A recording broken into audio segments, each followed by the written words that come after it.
এখানে কেউ নাই ভাই, তুমি একলা ভাই।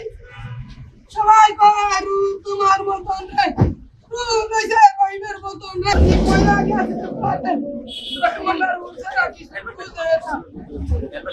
ও ভাই আমার তো শুনতে না। ওরাই ওরাই ওরাই আমার বাবাই কখনো কাউরে কাউরে কোনোটা খারাপ কথা কয় নাই, মাথা উঁচু করে কথা কয় নাই। আমার বাবা অনেক ভালো ছিল। আমার বাবা কইছে বিদেশ দেবো গা, আমারও বিদেশ দেবো কইছে।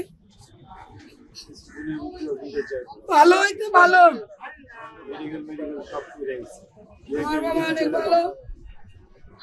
আমি যা কইতাম তাই শুনতো। আমার বাবার ডাক্তার নিয়ে গেছে, আমার বাবার বাসা থেকে ডাক্তার নিয়ে গেছে। এই দেশে কি কোনো আইনের শাসন আর হবে না? মানে কি মানুষে কি কোনো বিচার পাবে না? কেন শাসন নাই, কেন বিচার নাই? বন্ধ লাগে কইরা সব এরাই যেতেছে, কোনো বিচার শাসন কিছু নাই। কেন নাই, কেন নাই শাসন? আইনের শাসন কই?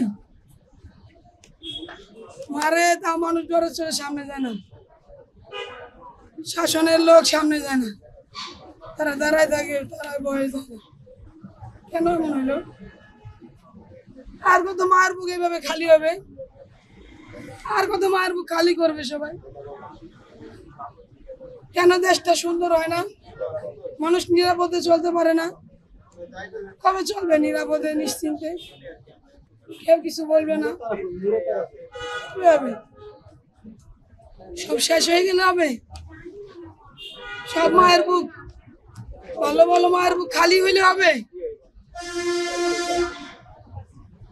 কেন মানুষের নিরাপত্তা নাই? খুব ছিল কিছুদিন আগে আর কি, রাগারাগি হয়েছিল। তো রাগারাগি থেকে ওর উপরে একটা খুব একা একা পাইছে শুক্রবার জুমার নামাজের পরে। তো জুমার নামাজের পর একা একা পাইছে। আমাদের ওই জায়গায় একটা আড্ডার জায়গা আছে, কামাল রোড কাঠপট্টি, ওই জায়গায় যায় ওরা মাঝে মধ্যে বসে বসে আড্ডা উড্ডা মারে। তো ওই জায়গায় পাইছে, ওরে পাইছে আর কি। ও লগেই ছিল, সারাদিন ঘুরছে ফিরছে একসাথে। ওই বন্ধু ওই যে মনে মনে ওর জন্য খোপ রাইখা দিছে, ও তো আর জানে না। ও বৈশা বৈশা ফোন টিপতেছে বা কিছু একটা করতেছিল, আমরা তো ছিলাম না ওই জায়গায়। বৈশা বৈশা ফোন টিপতেছিল, এক ছোট ভাই ছিল ওর সাথে। তারপর মনে করেন যে পিছন দিক দিয়ে যায়, ধরেন যে সামনে বৈশা রয়েছে, পানি আনতে যায়, পানির বোতলটা ওর সামনে থুইয়া, আর এদিক দিয়ে ওই পিছনে তো বৈশা রয়েছে, এদিক দিয়ে গিয়ার ফুটাইলে আসছিল অন্য জায়গা থেকে, ফুটাইলে ডাইরেক্ট মাথা পিছা আঘাত করছে এদিকে। তারপর ওইটা দৌড় দিছে বাঁচার জন্য। তো আমার মুখের ভিতরে দিকটা যে তোমার আবার আমার গালে মুলে মাইরা দেয় নাকি, দৌড় দিই আমি বাঁচার জন্য। দৌড় দিছে তো ওর পিছনে আবার খানিক আমাদের বাজার রোড নামের এক রাস্তা আছে, বাজার রোড দিয়ে ওই দৌড় দিছে। ভাঙ্গারিগুলির সামনে যে উষ্টা খেয়ে পড়ে গেছে আর কি, মাথার ভিতরে পাটটা দিছে, মাথাটা ঘুরান খেয়ে পড়ে গেছে গা, চোখ মুখ ঝাপসা হয়ে গেছে, পড়ে গেছে। ওই পড়ে যাওয়া অবস্থা ওর সাথে যে ওই যে দৌড় দিছে, ওর সাথে সাথে আবার ওই ছেলেও দৌড় দিছে, যে নাকি মারছে। ওই দৌড় দিছে আর প্ল্যান মাইরা ফেলবে। তো ওই দৌড় দিছে, ওই বাঁচার জন্য দৌড় দিছে, ওই পড়ে গেছে। আর ওই পিস যায়, ওই পড়ে গেছে। পড়ে যাওয়া অবস্থায় ওর পিঠের উপরে বৈশা মনে ওর আবার ইচ্ছা মতো পাড়াইছে। ওই জায়গার থেকে পাড়া এলাকার মানুষজন বলছে, এই তোমরা এডি কেন করতেছো? কয় যে বিহারে পার দিন, ঠিক আছে, যে মারতাছে যে বিহারে মারবো। তারপরে সে কেউ আর আগায় নাই। তারপরে সে আবার দেখছে যে মানুষজন ভিড় হয়ে গেছে আস্তে আস্তে, তো ওর কথা শুনতেছে না। তারপরে সে দৌড় দিছে। অগই ফ্রেন্ড সার্কেল একসাথে পড়ালেখা করছে, একসাথে আর কি।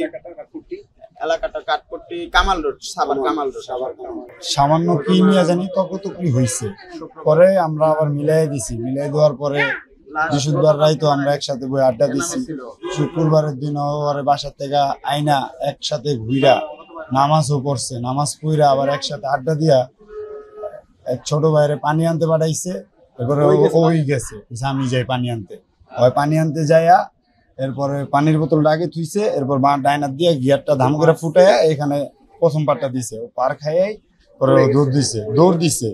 দৌড় দিয়া এরপরে বাজার রোডে যখন চলে গেছে, এই সময় উষ্টা খায় পড়ে গেছে, মাথায় আঘাত লাগছে। তো বাজার রোডে যাই পড়ে গেছে, এই সময় ওর উপরে বৈশা ও গিয়ার দিয়া আতলা পাতলা পিছন দিয়ে পারাইছে।